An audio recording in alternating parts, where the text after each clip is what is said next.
요한복음 21장 1절부터 14절까지요. 네, 이 계시의 말씀을 한 절씩 나눠서 교독하시다가 마지막 절 합독하실 때 살아계신 하나님의 음성을 들으시기 원합니다. 1절입니다. 그 후에 예수께서 디베랴 호수에서 또 제자들에게 자기를 나타내셨으니 나타내신 일이 이러하니라. 시몬 베드로와 디두모라 하는 도마와 갈릴리 가나 사람 나다나엘과 세베대의 아들들과 또 다른 제자들이 함께 있더니 시몬 베드로가 나는 물고기 잡으러 가노라 하니 그들이 우리도 함께 가겠다 하고 나가서 배에 올랐으나 그날 밤에 아무것도 잡지 못하였더니 날이 새어갈 때에 예수께서 바닷가에 서셨으나 제자들이 예수이신 줄 알지 못하는지라. 예수께서 이르시되 얘들아 너에게 고기가 있느냐 대답하되 없나이다. 이르시되 그들을 배 오른편에 던지라. 그리하면 잡으리라 하시니 이에 던졌더니 물고기가 많아 그물을 들 수 없더라. 예수께서 사랑하시는 그 제자가 베드로에게 이르되 주님이시라 하니 시몬 베드로가 벗고 있다가 주님이라 하는 말을 듣고 겉옷을 두른 후에 바다로 뛰어내리더라. 다른 제자들은 육지에서 거리가 불과 한 50칸쯤 되므로 작은 배를 타고 물고기 든 그물을 끌고 와서 육지에 올라 보니 숯불이 있는데 그 위에 생선이 놓였고 떡도 있더라. 예수께서 이르시되 지금 잡은 생선을 좀 가져오라 하시니 시몬 베드로가 올라가서 그물을 육지에 끌어 올리니 가득히 찬 큰 물고기가 153마리라 이같이 많으나 그물이 찢어지지 아니하였더라. 예수께서 이르시되 와서 조반을 먹으라 하시니 제자들이 주님이신 줄 아는 고로 당신이 누구냐 감히 묻는 자가 없더라. 13절 14절 다 같이요. 예수께서 가셔서 떡을 가져다가 그들에게 주시고 생선도 그와 같이 하시니라. 이것은 예수께서 죽은 자 가운데서 살아나신 후에 세 번째로 제자들에게 나타나신 것이라. 아멘. 자, 우리 은혜 체조 한번 하고 말씀드립시다. 네, 사랑합니다. 축복합니다. 창대하세요. 충만하세요. 자, 한 번 더. 당신 멋져. 당신 멋져. 네. 자, 우리 박수 한번 합시다. 감사합니다. 고맙습니다.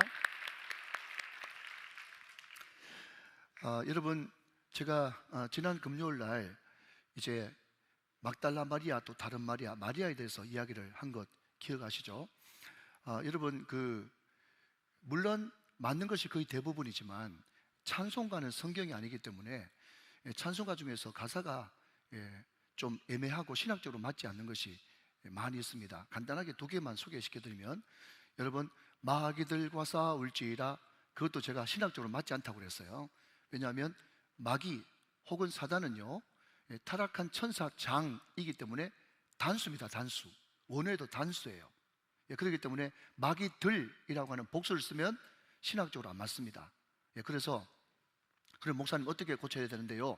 물으신다면 마귀와 싸울지라 이렇게 이야기하든지, 아니면 귀신들과 싸울지라 해서, 마귀의 졸개들이 이제 귀신들이거든요. 귀신들은 복수, 마귀는 단수. 그렇기 때문에 마귀들, 이거는 좀 제 신학적으로 맞지 않다. 그렇게 말씀을 드릴 수 있고요. 또 값비싼 향유를 주께 드린 막달라 마리아이거든요. 네, 그러니까 그것도 여러분 이게 틀렸는데 어떻게 하면 좋죠? 제가 한번 바꿔볼게요. 제가 어떤 이제 루트를 통해서 한번 바꿔볼 테니까 그것은 신학적으로 전혀 맞지 않다라고 말씀을 드렸습니다.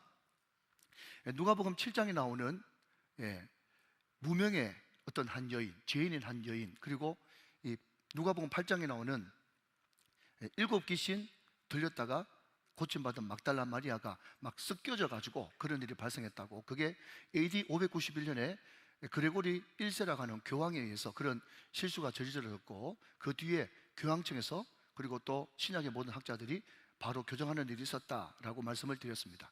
자, 여러분, 제가 이런 말을 할 때는 뭔가 또 이 말할 게 있어서 그런 말을 하는구나라는 것을 이제 느낄 수 있겠죠. 이게 무슨 말인가 하면요, 여러분, 오늘 이 요한복음 21장에 나오는 이 사건 말이죠. 부활하신 예수님이 여러분 여러 번 나타나셨습니다. 그럼에도 불구하고 그 부활하신 예수님을 믿지 못하고 베드로와 그의 제자, 특별히 갈릴리 출신 제자들이 고기나 잡으러 가자 하면서 다시 고향으로 그냥 빼겨버렸다, 신앙이 말짝 두루묵이었다 라고 하는 그런 식의 설교를 우리는 굉장히 많이 들어왔어요. 여러분, 그것도 여러분 천주교가 우리에게 준 폐해입니다. 여러분, 성경은요 정경 캐논이 있고 외경이라는 것이 있거든요. 제가 다 공부하고 왔으니까 그냥 들어보십시오. 여러분, 외경 중에 베드로 복음서라는 것이 있어요. 도마 복음서, 베드로 복음서가 있거든요. 베드로 전후서는 정경입니다. 그런데 베드로 복음서는 정경이 아니죠. 그런데 베드로 복음서에 어떤 내용이 나타나는가 하면, 부활하신 예수님을 만나고도 낙심하고 실망한 베드로가 신앙을 포기해버리고 갈릴리 고기 잡으러 다시 돌아갔다. 그때 또 주님이 사랑의 주님으로 또 나타나셨다 라고 하면서 굉장히 드라마틱하게 재밌게 성경을 쓰고 있는데, 그것은 전혀 성경 본문과 문맥과는 전혀 다른 이야기를 지금 하고 있다, 틀린 이야기다 라는 것을 말씀을 드립니다. 이런 것도 자꾸 교정시켜 나가야 됩니다. 우리가 여러분, 이제 우리가 흔히 이야기할 때, 우스갯소리를 할 때 천국 문을 베드로가 지키고 있었다, 그것도 다 여러분 캐톨릭의 폐해거든요. 마태복음 16장에 천국의 열쇠를 내게 주리니, 그러니까 그 중세시대 때 성화 그리는 사람들이 베드로를 그릴 때 항상 손에 열쇠 2개 잡고 있는 그런 그림을 성화를 그려가지고 그것이 밑으로 내려오면서 천국 문 앞은 베드로가 지킨다, 다 그렇게 잘못 알고 있단 말이에요. 이해가 되시면 아멘. 그것도 여러분 다 여러분 성경에 근거가 없는 말이에요. 오늘 여러분 베드로가 또 낙심해가지고 말짱 두루묵됐다, 이것도 다 여러분 잘못된 베드로 복음서라고 하는 외경에서 나온 이야기를 우리가 그대로 채택해서 보고 있기 때문에 이런 실수를 범하고 있다는 것을 먼저 말씀을 이 연사 드립니다. 여러분, 제대로 우리 교회에서 성경을 배우시기 바랍니다. 자, 여러분, 이 요한복음 20장은 너무 깔끔하게 끝납니다. 뭐라고 끝나죠? 오직 이것을 기록함은, 20장 31절, 오직 이것을 기록함은 너희로 예수께서 하나님의 아들 그리스도이심을 믿게 하려 함이요, 또 너희로 믿고 그 이름을 힘입어 생명을 얻게 하려 함이니라 하면서 딱 종결돼도 전혀 지장이 없어요. 그래서 여러분, 많은 자유신학자들, 신신학자들, 성경의 정경론을 믿지 못하는 사람은 요한복음 21장 이것을 뒤에 누가 갖다 붙였다 라고 하면서 부록이다 라고 이야기를 합니다. 여러분, 결론부터 말씀드립니다. 부록이라는 것은 맞습니다. 그런데 뒤에 누가 갖다 붙였다 라고 하는 것은 전혀 사실이 아닙니다. 혹시 여러분 이런 말을 듣고 시험 될 사람이 있을지 모르겠지만, 여러분 지금 성경 원본은 없습니다.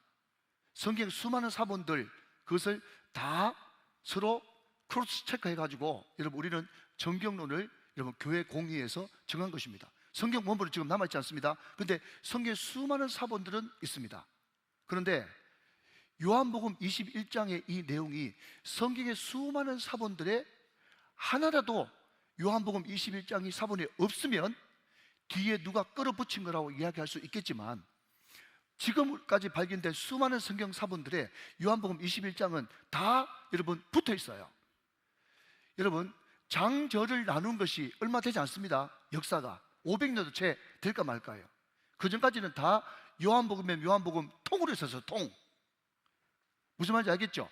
그러면 여러분 21장 이 부분이 없어야 되잖아요. 그런데 모든 성경 사본에 뭐가 있다고요? 요한복음 21장 이것이 통으로 다 있다니까요. 그러니까 요한복음 21장이 여러분 사도 요한의 저작이 아니라 누가 뒤에 갖다 붙인 그런 내용이다라는 것은 전혀 사실에 맞지 않고, 부록은 맞으나 그럼에도 불구하고 사도 요한이 적은 요한복음은 확실하다, 그것을 여러분 알 필요가 있다 말이죠. 자, 그러면 여러분 왜 요한복음 20장이면 깔끔하게 끝나는데 21장 뒤에 부록 부분을 왜 적었냐? 그리고 아까 제가 첫 번째 질문을 드렸던, 그러면 베드로가 그리고 갈릴리 출신 어부들이 갈릴리로 돌아가서 고기 잡는 그것은 무엇을 의미하는가? 그것을 먼저 말씀을 좀 드리고 싶습니다. 자, 여러분 먼저 여러분 앞으로 넘어가서 여러분 20장 몇 절 보시는가 하니까 여러분 19절 말씀을 한번 같이 보겠습니다. 20장 19절 말씀이요. 이날 곧 안식 후 첫날 저녁 때에 제자들이 유대인들을 두려워하여 모인 곳에 문들을 닫았는데 예수께서 오사 가운데 서서 이르시되 너에게 평강이 있을지어다 그랬습니다. 자, 여러분 저를 잠깐만 보시면요. 자, 업다운 좀 합시다. 제가 저를 보시면 하면 업, 성경 보시면 하면 다운, 업다운을 잘 하십시오. 자, 여러분 길게 설명하지 않습니다. 예, 여러분 시간을 줄이기 위해서 19절에 나오는 너에게 평강이 있을지어다 라고 하는 이 말을 여러분 우리말로 의역하면 안녕, 친구들 안녕, 이런 뜻이에요. 예, 그냥 가볍게 인사하는 거예요. 자, 계속 보십시다. 자, 20절 이 말씀을 하시고 손과 옆구리를 보이시니 제자들이 주를 보고 기뻐했어요. 21절 예수께서 또 이르시되 너에게 평강이 있을지어다 라고 두 번째 평강을 선포했습니다. 이 평강은 뭔가 하면 너희들이 앞으로 많은 박해와 고난과 출교와 여러 가지 힘든 고난이 있을 텐데 그때도 이 평강은 너희에게 끊이지 않고 계속될 것이다 라고 하는 주님이 하늘로부터 내려오는 샬롬, 평강을 이야기하는 거예요. 첫 번째 평강은 안녕, 인사하고 나서 두 번째 평강은 여러분 예수님의 부활의 정인이 된 이후에 올 수많은 출교와 제명과 박해 이런 것에서도 너희 평강은 없어지지 않을 것이다 라고 하는 그런 메시지고요. 제가 지금 여러분 알아듣기 쉽게 제가 의역을 해드리는 겁니다. 자, 너에게 평강이 있을지어다 라고 이야기하면서 그 다음에 여러분 그냥 말씀을 마친 게 아니라 아버지께서 나를 보내신 것 같이 나도 너희를 보낸다 라고 하면서 사명을 주는 거예요. 이제 여러분 하나님의 대사로 증인으로 살아갈 때에 증인으로 살아갈 때에 반드시 따라오는 박해와 핍박, 제명, 출교 그럼에도 불구하고 너에게 평강이 끊이지 않을 것이다 라고 이야기를 합니다. 그 다음에 여러분 평강만 선포한 것이 아니라 여러분 타이밍을 잘 맞춰서 자 우리 강사문 집사님 자 저를 보십시오. 아멘 잘하셔야 돼요. 성령을 받으라, 성령을 받으라, 성령을 받으라 하면서 성령을 주셨어요. 내가 없더라도 이제 나의 영 알로스 파라클레이토스 나와 똑같은 성령을 너에게 보낼 것이다 라고 하면서 어마어마한 여러분 권세를 허락하시는데 23절 말씀 보면 너희가 누구의 죄든지 사하면 사해질 것이요 누구의 죄든지 그대로 두면 그대로 있으리라 라고 하는 여러분 죄를 사하고 죄를 여러분 묶어버리는 그 권세를 너한테 줄 것이다 라고 하면서 어마어마한 여러분 부활의 첫 번째 나타나심을 보여줬어요. 자, 그런데 그 자리에 누가 없었습니까? 도마가 없었죠. 그런데 여러분 도마가 없었기 때문에 여덟 해 후에 8일 뒤에 또 예수님이 나타나십니다.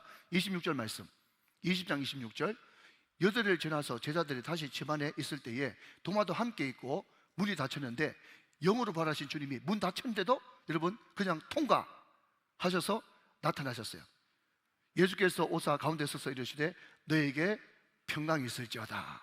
여러분 우리 예수님께서 항상 부활하셔서 첫 번째 선포하는 것은 평강인데 사랑하는 여러분 이때 분위기는요 어마무시한 분위기입니다.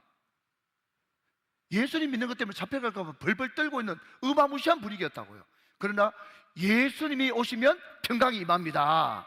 여러분 오늘 이 자리에 나온 분 가운데 세상의 여러 가지 우여곡절과 기도 제목 때문에 마음이 유동치고 두렵고 불안하고 초조하고 염려가 되고 근심이 되고 아멘을 언제 할지 마음이 어둡고 쓸쓸하고 고독하고 그랬다 할지라도 주님이 오시면 평강이 임하게 되는 것입니다. 그런 역사가 일어나기를 주님의 이름으로 축원합니다. 평강이 있을지어다 하시고요 27절 말씀 도마에게 이르시되 내 손가락을 이리 내밀어 내 손을 보고 내 손을 내밀어 내 옆구리에 넣어보라. 그리하여 믿음 없는 자가 되지 말고 믿는 자가 되라 라고 이야기를 합니다.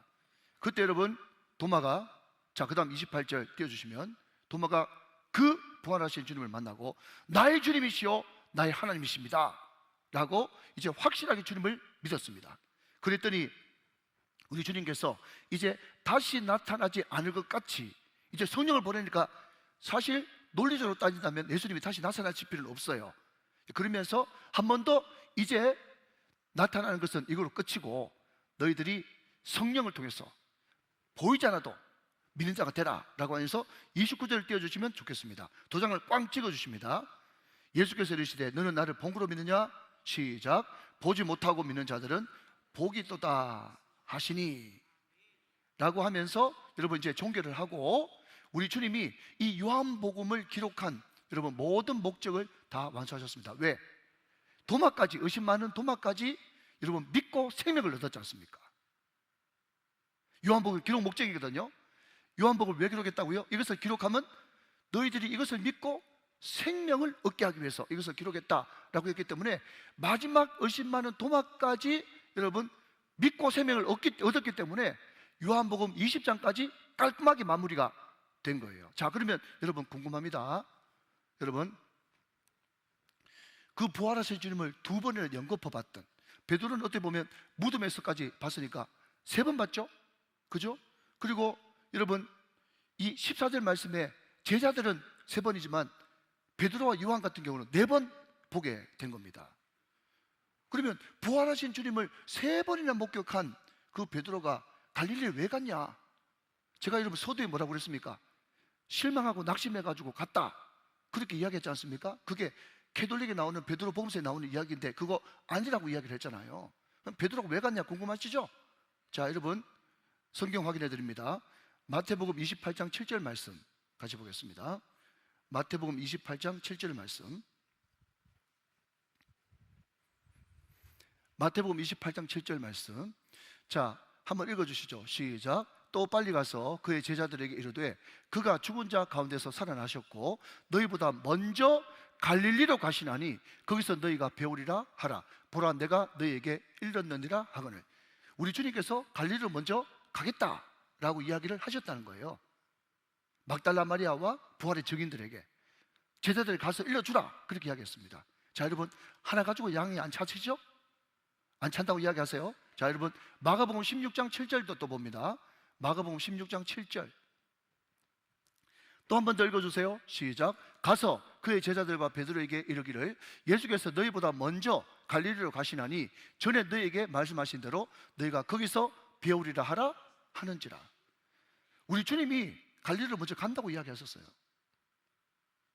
그러니까 베드로와 그의 제자들은요 낙심하고 실망하고 믿음이 없어가지고 고기나 잡으러 가자 하면서 간 게 아니고 우리 주님이 먼저 가 계신 그 갈릴리로 여러분 사명을 안고 이제 열심히 한번 살아보려고 여러분 베드로와 그의 제자들이 갈릴리로 간 겁니다. 자, 그러면 두 번째 물음표.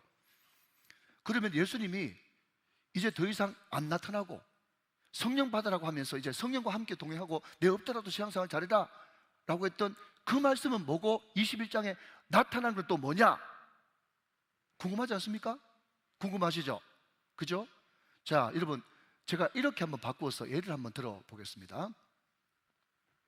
제가 우리 애들한테 누누이 중학교 때 고등학교 때 늘 했던 말이 뭔가 하면 아빠가 너희들 대학 졸업할 때까지만 밀어주지 그 다음부터는 안 밀어준다. 외국 애들 봤지? 20살 되면 다 집 나가잖아. 이제 성인이 됐으니까 네가 알아서 해야지. 뭐 대학생 됐는데 등록금도 대주고 뭐 아빠가 뭐 그냥 장가 갈 때까지 뭐 집 사주고 뭐 다 아빠는 돈 없다. 절대로 이제 대학 공부까지 시켜주고 그 다음부터는 네가 다 알아서 해야 된다 라고 제가 100번도 더 이제 이야기했어요. 자, 그런데 말입니다. 여러분 우리 애 대학 딱 졸업하면 그 다음부터 제가 우리 아들하고 딸하고 안 보겠죠? 안 보겠죠? 여러분 분명히 아니라고 이야기했어요. 그죠? 여러분 그렇다고 해서 제가 여러분 뭐 그 뒤부터 막 캥거루족처럼 해가지고 막 30, 40대까지 다 돌봐주고 그 이야기 하는 게 아닙니다, 여러분. 그리고 우리 큰아들한테 제가 뭐라고 얘기했는가 하면 제 애가 이 부산에서 초등학교를 다니는데 학교가 꽤 멀었어요. 그래서 한참 동안 걸어가야 되고 6개월 지나가가지고 또 한참 산 위에까지 올라가고 굉장히 멀었거든요. 그때 제가 뭐라고 했는가 하면 재빈아, 아빠가 유치원까지는 태워주지만은 초등학교 들어가면 아빠가 너 못 태워준다. 네가 걸어가야 돼. 그래서 그려버렸어요. 자기 몸집 많은 가방 들고 가더라고요. 그때 여러분 초등학교 1학년짜리 애 학교 보내놓고 저는 고상하게 집에서 커피 마시면서 애가 잘 도착했을까? 여러분 그렇게 이야기했었겠어요? 아니면 뒤에 몰래 여러분 몇 달 동안 따라다녀 봤을까요? 따라다녀 봤어요. 그러니까 오늘 예수님이 나타나신 이 장면을 가지고 예수님 안 나타난다 하더만은 또 나타나셔가지고 거짓말도 잘하고 이렇게 이야기할 사람은요 벌떡 자리에서 일어나가지고 밖에 나가야 돼요. 여러분 여자는 약하지만 엄마는 강하다, 이런 이야기 들어보셨죠? 여러분 우리 주님은요 객관적으로도 전능하시고 강하신 분이십니다. 그분은 엘샤다이, 전능하신 하나님이세요. 그런데 여러분, 객관적으로 그분도 강하신 분이지만, 여러분 잘 들으십시오. 여기서부터 엄마는 강하다. 여러분, 엄마는 강하다 그래가지고 엄마가 여러분 무슨 차력을 해가지고 여러분 띠매고 야 딱 때리면 막 차들이 막 깨지고 그래서 강한 겁니까? 여러분 혹시 해외 토픽 보셨죠? 해외 토픽에 어떤 것이 났는가 하면요, 애가 뭐 하려고 거기 들어간지 모르겠지만은 뿔뿔뿔 키워가지고 말이죠, 호랑이 굴에 들어갔거든, 동물원에. 그때 엄마가 말이죠, 망설이지 않고 호랑이 굴에 뛰어 들어가가지고 엄마가 막 하도 감지니까 호랑이가 또 놀라가지고 여러분 한 길로 왔다가 일곱 길로 도망가고 호랑이 굴에 들어가가지고 애 끌어왔다는 이야기 못 들어보셨어요? 그러니까 여러분, 엄마가 여러분 태권도 20단이 아니고 여러분 차력 선수가 아니고 엄마는 아들과 딸과의 관계 가운데서 강하다 이런 뜻이에요. 여러분, 그러니까 우리 하나님이 객관적으로 강한 것보다 저와 여러분 사이에서 강한 것이 훨씬 강한 겁니다. 이게 복음인데, 복음! 사랑하는 여러분, 믿으시기를 주님의 이름으로 축원합니다. 하나님이 우리를 보호하시고 우리를 지키시는데 여러분 엄청난 여러분 강함이 그 가운데 있단 말이죠. 여러분, 그러니까 우리 주님이 여러분 네가 믿지? 성령 받아라, 평강 임해라. 그러면서도 여러분 또 갈릴리까지 먼저 가셔가지고 여러분 뒤에부터 먼저 말씀드리면 여러분 묻습니다. 숯불이 한꺼번에 여러분 성냥 탁 켜지듯이 확 펴져요? 아니면 한 잔 동안 붙여야지 숯불이 펴집니까? 한 잔 붙어야 되죠. 그러니까 우리 주님이 여러분 언제 오셨다는 겁니까? 우리 제자들이 고기 잡고 난리 피우는 그 전부터 오셔가지고 미리 다 준비하신, 미리 준비하신 주님. 이런 걸 묵상하면 마음이 너무 매미 너무 저려. 우리 주님의 사랑이 너무 커가지고. 할렐루야. 그리고 또 대답해 보세요. 여러분 사도행전 21장 딱 넘기니까 뭐가 나와요 이제? 아니 요한복음 21장 딱 넘기니까 뭐가 나와요? 사도행전이 나오죠. 사도행전이. 이때는 정말 지 혼자 해야 돼요. 지금 이때는 정말 이제 사도들이 드디어 이제 제자들이 사도가 돼가지고 본격적으로 현장에 가가지고 부딪히고 싸워야 되는 그 현장이 지금 기다리고 있다고요. 그러니까 여러분 마지막 제자 코스를 졸업하기, 그때 사도가 되기 전에 여러분 정말 세상에 내보내려고 하니까 양을 여러분 이리대로 보이는 듯한 그런 여러분 안타까움이지 않습니까? 그때 우리 주님이 한 번 더 다짐해 시키시고 한 번 더 돌봐주시고 한 번 더 사랑을 확인해 주시고, 그래도 이 가운데도 내가 너와 함께 있다는 것을 여러분 보여주기 위해서 요한복음 21장에 또 부활하신 주님이 또 나타나셨단 말이죠. 사랑하는 여러분, 지금도 부활하신 주님이 우리와 함께 계십니다. 여러분 이것을 믿고 어느 순간에도 두려워하지 말고 담대하게 주님 한 번만 쳐다보면서 나가는 믿음이 필요한 것이죠. 자 여러분, 그러면 우리 주님께서 우리 제자들에게 여러분 가르쳐주고 싶었던 것이 두 가지입니다. 결론부터 말씀드리면 하나는 사명, 하나는 교제입니다. 부활하신 우리 주님께서 우리들에게 여러분 던져주고 싶은 메시지는, 하나는 너희들에게 사명이 있어, 또 하나는 너희들은 나와 계속 교제하면서 살아야 돼. 사명과 교제, 이것이 부활한 이후에 주님께서 우리에게 나타나셔 던져주신 하나님의 메시지입니다. 자 여러분 보십시다. 이제 1절 보겠습니다. 제가 좀 읽도록 하겠습니다. 4절까지. 그 후에 예수께서 디베라 호수에서, 디베라, 갈릴리, 긴네렛, 게네사렛 다 똑같은 말, 또 제자들에게 자기를 나타내셨으니 나타내신 일은 이러하니라. 여러분 오문에 보면 나타나셨다가 제일 먼저 나옵니다. 참고하시고요. 누구에게 나타나셨느냐? 2절 시몬 베드로와, 자 카운트 잘 하십시오. 시몬 베드로와 디도모라 하는 도마, 갈릴리 가나 사람 나다나엘, 나다나엘도 여기 있었네요. 세베대 아들들 야고보, 요한, 5명이죠. 그리고 또 다른 제자 둘, 몇 명이에요? 7명. 자 7명은 7은 완전수이고요. 여러분 여기 무명의 또 다른 제자 둘 있는데요. 자 저를 이제 보셔야 됩니다. 또 다른 제자 둘이라고 하는 이 히브리어에서 유대인들에게 이라고 하는 수는 한번 따라 하실까요? 증인의 수. 시작. 증인의 수입니다. 여러분, 레위기에 민수기에 다 증인 되려고 하면 2명 이상 돼야 됩니다. 증인의 수입니다. 그런데 이름을 밝히고 있지 않아요. 이름을 밝히지 않는 증인의 수, 이것을 다른 말로 바꾸면 교회, 이것을 또 다른 말로 바꾸면 저와 여러분. 저와 여러분이, 여러분, 예수님이 3번째 부활하셔서 나타나셨던 갈릴리 호숫가에 저와 여러분이 증인, 저와 여러분이 증인이 돼야 되는 거예요. 자, 여러분, 좀 번거롭지만 인사 시간 돌아왔습니다. 자, 이렇게 인사하셔야 됩니다. 나도 그때 갈릴리에 있었습니다. 시작. 나도 그때 갈릴리에 있었습니다. 나도 그때 갈릴리에 있었어요. 여러분도 이 사건의 증인이 돼야 되고, 여러분도 부활의 목격자가 돼야 되는 겁니다. 자, 그때 여러분 시몬 베드로가 3절 나는 물고기 잡으러 가노라 하니 그들이 우리도 함께 가겠다 하고 나가서 배에 올랐으나 그날 밤에 아무도 잡지 못하였더니 4절까지 날이 새어갈 때에 예수께서 바닷가에 서셨으나 제자들이 예수인 줄 알지 못하는지라. 이것 때문에 자꾸 이제 영이 어두웠다 그렇게 이야기하는데, 우리 주님이 분명히 여러분 여기가 마지막인 것처럼 20장에 말씀하셨고, 또 여러분 이때는 굉장히 늦은 밤이었고 또 이른 새벽이었고 멀리 있었기 때문에 예수님을 몰라볼 수도 얼마든지 있었습니다. 자, 그러면 우리 주님께서 왜 이 베드로와 7 제자들, 베드로를 포함한 7 제자들을 갈릴리로 보내셨을까? 그 이유가 뭘까? 여러분, 성경을 풀어야 가장 건전하다고 말씀을 드렸죠. 자, 여러분 성경을 한번 풀어봅시다. 누가복음 5장 8절을 한번 보겠습니다. 누가복음 5장 8절. 누가복음 5장 8절. 시몬 베드로가 이를 보고 예수의 무릎 아래에 엎드려 이르되 주여 나를 떠나소서 나는 죄인으로소이다. 여러분, 이때를 다른 말로 바꾸면 베드로가 인격적으로 주님을 만나는 순간이에요. 우리는 여러 통로를 통해서 주님을 만날 수 있지만 여러분, 인격적으로 주님 만나는 것은 차원이 다른 겁니다.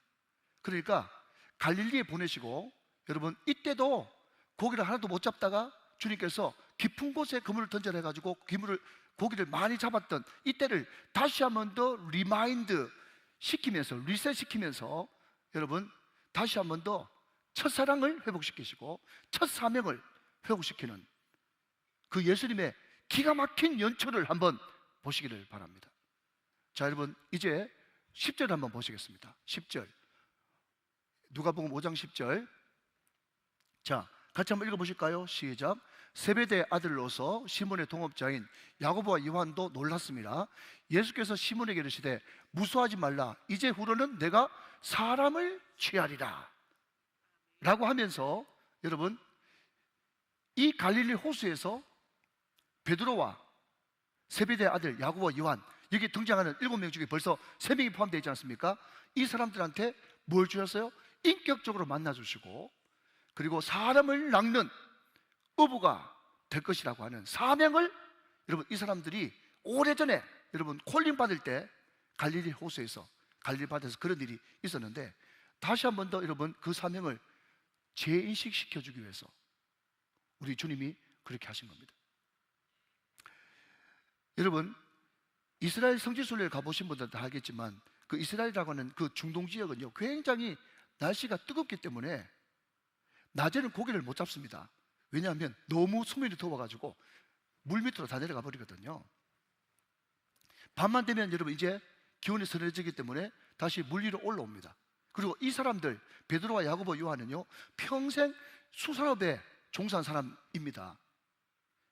여러분 갈릴리 바다에서 잔뼈가 굵었던 사람이었기 때문에 언제 물고기가 올라오는지 다 아는 사람이고, 여러분 물고기를 잡는 것이 기적이 아니라 못 잡는 것이 기적이에요. 여러분 이 시간에 물고기를 못 잡는 것이 기적이라니까요. 그런데 우리 주님께서 못 잡게 하셨어요. 여러분 누가복음 5장하고 똑같은 상황을 세팅을 하신 거죠. 그리고 여러분 이렇게 이야기합니다. 5절 말씀을 계속 보도록 그렇게 하시죠. 예수께서 이르시되 얘들아 너희에게 고기가 있느냐 대답하되 없나이다. 여러분 여기 얘들아 라고 하는 것은 뭔가 하면, 여러분 만약에 이 베드로를 비롯해서 다른 갈릴리 출신들이 예수님의 부활을 믿지 못하고 낙심해가지고 실망해가지고 물고기나 잡으러 가자 그렇게 했으면요, 얘들아 이것을 얘들아 이렇게 이야기해야 어감이 맞는 거예요. 그런데 여기 얘들아 파이디오 이것은요, 가장 사랑스러운 자기 아이를 부를 때 여러분 부르는 음성이 얘들아예요. 여러분 원문대로 하면요, 먹을 만한 고기가 있느냐, 이게 더 원어에 가깝습니다. 너에게 고기가 있느냐가 아니라 너에게 우리가 같이 먹을 만한 그런 고기가 있느냐, 이렇게 물었는데 없습니다 라고 이야기했습니다. 자, 6절 말씀이에요. 이르시되 그물을 배 오른편에 던져라, 그리하면 잡으리라 하시니 이에 던졌더니 물고기가 많아 그물을 들 수 없었다, 그렇게 이야기를 하고 있습니다. 여러분, 어떤 사람이 하는 말이 이것을 문자적으로 받아들여 가지고 항상 어디 낚시 가거나 그물 던질 때면 오른쪽으로 던져야 됩니까? 깊은 데로 던져야 됩니까? 또 어떤 사람도 심지어 의역을 해가지고 예수님이 오른편으로 그물 던지는 거 보니까 예수님은 우파네요, 웃으라고 하는 소리입니다. 여러분, 이렇게까지 해석하는 사람이 있다니까요. 성경을 자기 멋대로 자의적으로 해석하면 그렇게 되어지는 거예요. 여러분, 깊은 곳 오른쪽, 여러분 그것은요 아무 의미 없고요, 말씀에 순종해서 던지느냐 던지지 않느냐, 그것이 키포인트가 되어지는 것입니다. 여러분, 우리 주님께서는 고기 낚는 것을 다시 한번 더 명령하심으로 말미암아서 네가 물고기를 이렇게 많이 낚는 것처럼 영혼을, 수많은 영혼들을 낚는, 이제 사람을 낚는 엄부가 되어야 된다는 것을 한 번 더 여러분 재차 도장 찍어주시고 말씀하시는, 확인받는 작업이 이 본문이라고 하는 것입니다. 여러분, 이제 적용을 한번 해보면요, 여러분 제가 한번 공부를 해보니까 사실 우리가 총동원 주일이라고 하는 그 프로그램 있지 않습니까? 그게 아시는 분은 아시겠지만 인천 주한교회 나기밀 목사님이 계실 때 한번 총동원해가 한번 모아보자 해가지고 뭐 제일 처음에는 냉장고로 시작했는데 그게 점점 사람이 모이고 효과가 좋으니까 나중에는 뭐 그냥 막 차도 하고 막 오만 경품을 다 걸어가지고 한꺼번에 수만 명씩 막 모으고, 그때부터 여러분 연예인 부르고 말 잘하는 사람 부르고 유명한 사람 부르고 그래가지고 그냥 대각성 전도 집회라고 하는, 또 뭐 그 뭐죠? 총동원 주일이라고 하는 그런 모양으로 여러분 이벤트를 하기 시작했어요. 물론 여러분 그거 필요하죠. 우리 교회도 가끔씩 그렇게 합니다. 또 그분들 교회 문턱 넘어오는 것도 여러분 보통 문제가 아니고 그것도 굉장히 소중한 일이기 때문에 필요할 수도 있습니다. 그러나 여러분 제가 말씀드리고 싶은 것은요, 우리나라가 처음 복음이 들어왔을 때 말이죠, 그런 프로그램이 없었어요. 정말 자기가 예수 믿는, 오늘 도마처럼 베드로처럼 주는 그리스도시요 살아계신 하나님의 아들이시고 도마처럼 나의 주 나의 하나님이십니다 라고 하는 그 믿음이 성령을 통해서 내 마음속에 확 들어올 때 내 삶의 현장에서 듣든지 아니 듣든지 여러분 복음을 던지는 겁니다.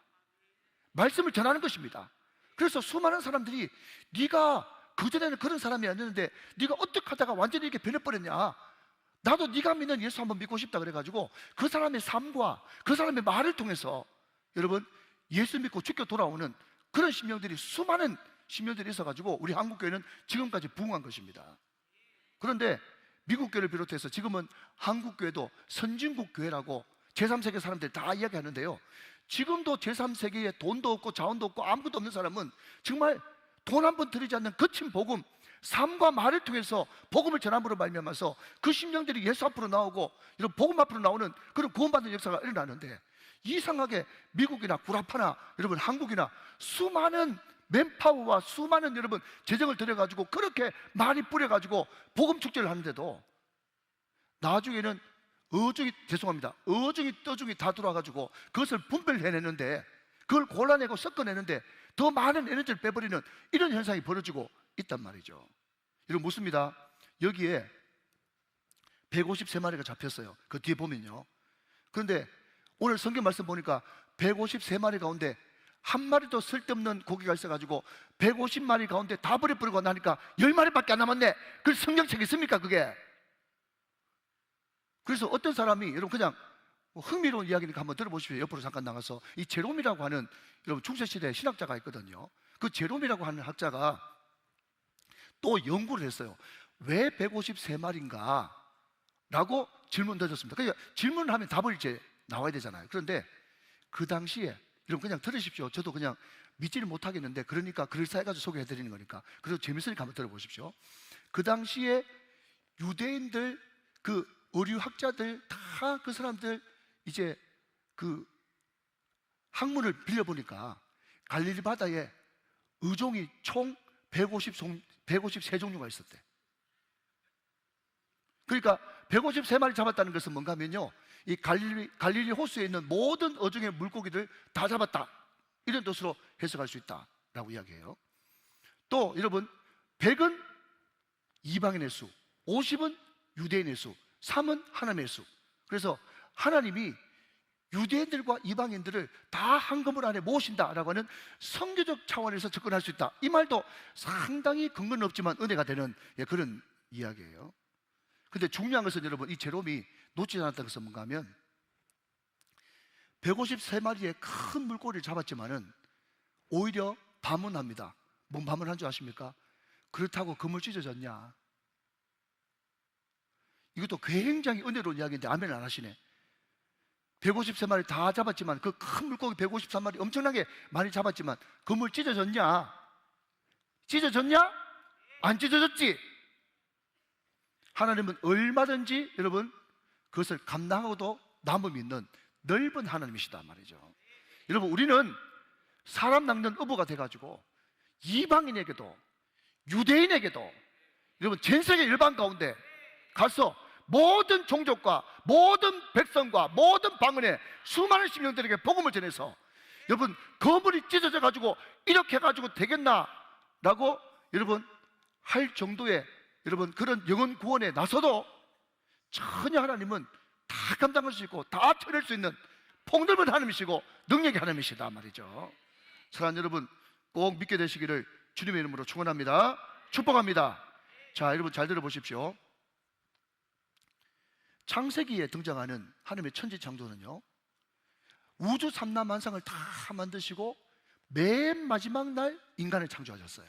그렇죠? 그렇기 때문에 인간을 창조하시고 그 다음날 바로 안식으로 들어가셨기 때문에 인간은, 창세기에 등장하는 인간은요, 하나님이 만드신 우주 삼라만상을 다 즐기고 누리고 여러분 복을 받으면 끝나는 거예요. 그게 창조에 우리에게 인간에 주어진 축복입니다. 여러분, 예수님이 십자가에 죽으시고, 다시 한번요, 그냥 시간이 조금 걸리지만 들어주십시오. 여러분, 우리는 그리스도 안에서 태어난 사람, 아담 안에서 태어난 사람 두 종류밖에 없는데 우리는 모든 사람들이 다 아담 안에서 태어났습니다. 그래서 우리는 당연히 죄를 지었기 때문에 지옥 갈 수밖에 없어요. 그래서 여러분, 그리스도가 여러분 아담 안에서 인간의 몸을 입고 태어나셔가지고 죽으심으로, 그분이 십자가에 우리 모든 죄를 여러분 대속해서 죽으심으로 아담 안에 있는 우리를 빼내셨죠. 부활하셔서 그리스도 안으로 우리를 넣지 않습니까? 여러분, 부활하심으로 우리를 그리스도 안으로 여러분 우리를 영접하고 넣었다라고 하는 이 말을 다른 말로 바꾸면 그리스도로 옷 입었다 이렇게 바꿀 수도 있고, 그리스도 안에서 재창조되었다. 그래서 제8일, 제7은 안식일이고 제8일은 부활의 날인데, 그 날은 무슨 날인가 하면 재창조의 날이라고 그렇게 이야기하는 거예요. 제8일은 재창조의 날. 자, 그러면 우리 주님께서 여러분 우리를 부활과 함께 재창조하셨는데, 재창조하시고 난 다음에 제일 먼저 한 일이 뭔가 하면요, 여러분 사람을 부르시는 거예요. 우리 주님께서 공생이 시작하시고 40일 동안 성령에 이끌려 마귀에게 시험을 받으시고 제일 먼저 하신 일이 뭔가 하면 자기 원하시는 대로 제자를 부르셨어요. 제자를 부르셨다고요. 자, 무조건 나! 한마디로 좀 크게 외쳐주세요. 이 시대의 제자가 누굽니까? 나예요. 사랑하는 여러분, 예수 믿으셨습니까? 주는 그리스도시요 살아계신 하나님이라고 고백하십니까? 도마처럼 나의 주 나의 하나님이시라고 고백하십니까? 그러면 생명을 얻고 믿음으로 생명을 얻었단 말이죠. 그 요한복음의 기록 목적 아니겠습니까? 여러분, 생명을 얻었단 말은 뭔가 하면 예수님으로 재창조 받았다 이런 뜻이에요. 여러분, 예수님으로 재창조 받으셨다면 재창조 받고 나서 제일 먼저 하는 일이 뭔가 하면 이제 너는 나와 함께 성령과 함께 사람을 낚는 어부가 되리라. 여러분, 우리가 재창조를 받은과 동시에 우리는 예수님과 함께 생명을 낚는 일에, 영혼 구원하는 일에 동력자로 부름받았단 말이에요. 여러분, 이게 갈릴리 호수에 다시 나타나신 예수님의 메시지가 되는 겁니다. 그래서 우리의 평생 비전은 예수님이 하신 일을 나도 할 것이요 이보다 더 큰 일도 하리라. 우리 예수님께서 영혼 구원하여 제사 삼는 일을 위해 오셨다면, 여러분 우리도 끊임없이 영혼 구원하여 제사 삼는, 나도 제사가 되고 또 다른 제자를 삼는. 그래서 여러분 사도 바울이 고린도전서 11장 1절에서 뭐라고 얘기합니까? 내가 그리스도를 본받은 같이 너는 나를 본받는 자 되라. 우리는 여러분 이 땅에 계실 때 최소한 나와 똑같은 내 이상의 제자 12명을 여러분 제자로 만들고 죽어야 될 사명이 우리한테 있는 것입니다. 또 하나는요, 여러분 12절 말씀을 한번 보시겠습니까? 12절 말씀, 21장 12절 13절까지 같이 한번 읽어주세요. 시작. 예수께서 이르시되 와서 조반을 먹으라 하시니 제자들이 주님이신 줄 아는 고로 당신이 누구냐 감히 묻는 자가 없더라. 13절 예수께서 가셔서 떡을 가져다가 그들에게 주시고 생선도 그와 같이 하시니라. 자 여러분, 와서 조반을 먹으라, 와서 조반을 먹으라, 와서 조반을 먹으라. 이게 뭡니까? 교제예요, 교제. 주님이 부활하신 다음에 우리에게 주시는 사명 두 가지는, 첫 번째는 영혼 구원의 사명, 두 번째는 교제의 사명입니다. 자 여러분 이렇게 생각하시고요, 여러분 7절 말씀을 한번 보시겠습니까? 7절 21장 7절 예수께서 사랑하시는 그 제자 요한이죠, 베드로에게 이르되 주님이시라 하니 시몬 베드로가 벗고 있다가, 지금 열심히 위통 벗고 여러분 자기가 자기 하는 생활 전선에서 최선을 다해서 열심히 일하고 또 사역 감당하고 하다가 위통 벗고 있다가 어떻게 한다고요? 주님이시라 하는 말을 듣고 겉옷을 들은 후에, 이 말도 잘 모르셨죠? 이게 뭔가 하면 여러분 어렵지 않습니다. 겉옷을 다시 입고 예의를 갖춘 뒤에 너무 반가운 마음에 여러분 바다로 풍덩 뛰어든 겁니다. 자 이제 지우고요, 이제 또 질문합니다. 대답해 보십시오. 여러분 이때가 고기를 한 마리도 못 잡을 때입니까? 아니면 그물을 오른편에 던져가지고 여러분 그물이 찢어지도록 고기를 잡은 후입니까? 잡은 후입니다. 그러면 얼마든지 여러분 고기 정리해야 되겠죠? 돈 벌어야 되겠죠? 사업해야 되겠죠? 그런데 여러분 요한이 주님이시라 하니까 여러분 당장 옷 입고 예의 갖추고 바다 뛰어들어 가지고 주님을 만나러 가죠. 이해가 되시면 아멘. 그게 바로 여러분 주님과의 교제를 이순위 삼순위로 하는 것이 아니라, 가장 먼저 주님께서 와라 라고 할 때 언제든지 주님 가겠습니다 하면서 모든 것을 버려두고 예의를 갖추고 난 다음에 먼저 주님의 교제권으로 들어가는 이 주님의 교제, 여러분 이것이 부활하신 주님을 만난 베드로의 가장 큰 변화된 모습이란 말이죠. 여러분 아멘 하시기 바랍니다. 새벽기도 5번, 수예배 2번, 금요 성령 집회, 주일 1, 2, 3, 4부 예배, 하나님께서 우리에게 교제하자고 만들어 놓으신, 와라, 오라, 같이 먹자. 여러분 유대인들에게 가장 여러분 교제의 핵심은 식탁 교제입니다. 식탁 교제. 그게 성만 차리고 그게 예배고, 그것이 여러분 은혜 받는 것이고, 그것이 주님의 마음을 여러분 부여받는 것이고, 예배예요, 예배. 여러분 이때 모든 것을 버려두고 와서 주님과 함께 식탁 교제를 나누면서 내가 그 어떤 사람보다도, 세상 그 누구보다도 주님을 더 사랑합니다 라고 이야기하면서 여러분 다시 한 번 더 영혼이 회복되고 주님과의 관계가 회복되고 여러분 영혼이 새롭게 되어지는 시간, 그 시간이 여러분 교제의 시간인 것입니다.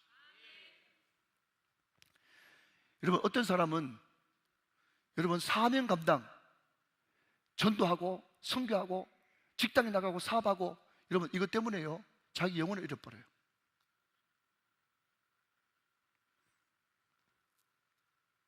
내가 진작 바라봐야 될 주님을 잃어버려요.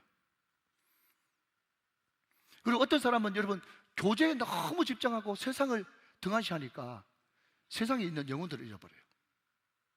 여러분 그렇기 때문에 신앙은요 100%가 돼야 되는 겁니다. 50% 합쳐가 100%가 되는 게 아니라 여러분 사명 감당도 100%, 교제도 100%, 이것이 합쳐져 가지고 이상한 모양의, 그렇지만 형언할 수 없는 오묘한 또 다른 100%가 된 것, 이게 균형이고 이것이 우리의 지향점이 되어야 됩니다. 사랑하는 여러분, 사업 열심히 하시기 바랍니다. 돈 열심히 버시기 바랍니다. 여러분, 있는 그 자리에서 여러분 최선을 다해서 성실하시기 바랍니다. 여러분, 그게 하나님의 사명이에요. 그게 크리스찬의 라이프, 삶입니다. 그러나 거기만 집중하지 말고 여러분, 그 자리에서 자꾸 교회만 데려와서 앉히는 거 끝나지 말고 여러분의 삶을 보여드리면서 거기서 여러분의 영혼의 그물을 쳐야 되는 겁니다. 여러분 스스로 영혼의 그물을 쳐야 되는 거예요. 그래서 때를 얻든지 못 얻든지 그 영혼을 주께로 인도하고, 또 그런 힘을 얻기 위해서 교회에서 힘써 모이기를 애쓰면서 날마다 성전에서 은혜 받고 떡을 떼고 은혜 충만, 성령 충만 받아서 바깥에 나가서 또 여러분 미션의 사명을 감당할 수 있는, 미사와 미션, 미션과 미사, 예배와 삶, 삶과 예배, 이것이 잘 균형되어 가지고 주님도 잃지 않고 영혼도 잃지 않는 복된 여러분 다 되시기를 주님의 이름으로 축원합니다. 축복합니다. 축원합니다. 자, 여러분 보십시오. 2절 말씀 이제 마지막으로 가도록 하겠습니다. 2절 말씀 보십시오. 자, 오늘 7제자가, 완전수 7제자가 여러분 부름 받았습니다. 뭐로 부름 받았습니까? 영혼 구원 사명으로의 부름, 교제로의 부름. 다시요. 사명으로의 부름, 교제로의 부름을 받았어요. 그런데 여러분, 베드로가 거기에 초청받았네요. 베드로가 누굽니까? 여러분, 실수투성이, 자기 입으로 뭔가를 해보려고 늘 나서다가 판판이 깨지는 실수투성이, 자아가 강한 사람. 여러분, 오늘 이 자리에 계신 분도 여러분 저를 비롯해서 이 베드로 타입이 또 많이 있죠. 예, 이런 분들도 하나님이 뭐로 부르셨다고요? 사명으로의 부름, 교제로의 부름, 이 부름이 있다는 거예요. 자, 여러분, 여기에 도마가 있지 않습니까? 회의주의자. 정말 목사님 믿음을 가지고 싶은데 때로는 나는 안 보고는 잘 안 믿기는 회의주의자입니다. 의심이 많습니다. 이런 분도 계시죠? 제가 보니까 10분 계시네. 제 눈을 똑바로 보세요. 다 보인단 말이에요. 여러분, 이 도마같이 회의주의자도 뭐라고요? 사명으로의 부름, 교제로의 부름이 있다는 거예요. 여러분, 나다나엘이 또 등장하네요. 여러분, 이런 것도 앞으로 시험 문제 나올 수 있겠죠? 그죠? 나다나엘이 여기 등장해서 잘 몰랐잖아요. 그런데 나다나엘을 우리 예수님께서 직접 뭐라고 하시는가 하면, 이 사람은 참 이스라엘 사람이로다, 그 마음속에 간사한 것이 없도다 라고 이야기하면서 참 중심이 좋은 사람이다. 여기에 여러분들이 그런 분 계시네요. 자, 나만 바라봐, 나만 바라봐, 저를 바라보세요. 네, 이런 뭐라고요? 사명으로의 부름, 교제로서의 부름, 이것이 있다는 거예요. 여러분, 네 번째 유형의 사람이 누굽니까? 세베대 아들 야고보, 요한, 별명 보아느게, 우리의 사람. 자기 이야기하는 거 안 들어준다고 주님께 가가지고 벼락 맞을 놈들, 저놈들 막 벼락 내려가지고 막 심판해 보십시오 라고는 막 성질이 보통이 넘고, 여러분 거듭나도 옛날 성질을 못 버리는 그런 사람도 여기 한 분 계시네. 한 분 계세요. 예, 그냥 또 그분이 지금 굉장히 찔려하고 있어요 지금. 네, 예, 그분도 여러분 초청받았어요. 뭐로 초청받았습니까? 사명으로의 부름, 교제로의 부름을 받았어요. 그리고 여러분, 여기 이름이 밝혀지지 않는 두 사람, 증인. 그때 거기 너 있었는가? 그때에 갈릴리 호수에 있었는가? 이 사람 누군데요? 저와 여러분도, 여러분 우리 주님이 이제 사도행전으로 넘어가기 전, 이제 제자에서 사도로 넘어가기 전, 한 번도 여러분 아빠가 가방 들고 첫 등교하는 그 아이 뒤쫓아가 가지고 여러분 끝까지 학교 들어가는 거 보고 안심하는 것처럼, 얘가 대학 졸업해도 아직까지 완전 독립하지 못했을 때 안 도와준다 그래도 정말 제대로 홀로서기를 하고 제대로 자기 길을 걸어가기를 끝까지 응원하면서, 아멘 하시기 바랍니다. 위로하고 격려하고 칭찬하고 보듬어주고 그렇게 하려고 여러분 끝까지 여러분 함께 하셨던 그 부모처럼 우리 주님은요 지금도 이 자리에 함께 계시고 여러분이 앞으로 뭘 하든지 간에 증인의 삶을 살고자 할 때에 사도로서의 삶을 살고자 할 때에 끝까지 함께 하시면서 여러분과 동행하시는 그 놀라운 사랑을 갈릴리 바다에서 다시 한번 더 확인하시고 하나님 나는 일하다가 주님 놓쳐버리고 교제하다가 영혼 놓쳐버리는 그런 사람이 아니라 이 요한복음 21장 말씀은 나에게 그래도 생명을 얻었음에도 생명 얻는 거로 믿음 얻는 거 끝나는 것이 아니라 그 뒤에 사명이 있구나, 믿음 다음에 주님과의 그 깊은 교제가 있어야 되는구나 라는 것을 가르쳐 주시면서 나는 사명으로 부름받았구나, 교제로 부름받았구나 생각하면서 다시 한 번 더 사명에 집중하고 교제에 집중하면서 나에게 생명이 넘치고 더 풍성히 넘치는 생명이 역동하는 사람이 되어야 되겠구나 다짐하고 고백할 수 있는 우리 모든 우정의 권속들 다 되시기를 주 예수 그리스도의 이름으로 축원합니다. 축원합니다. 축복합니다.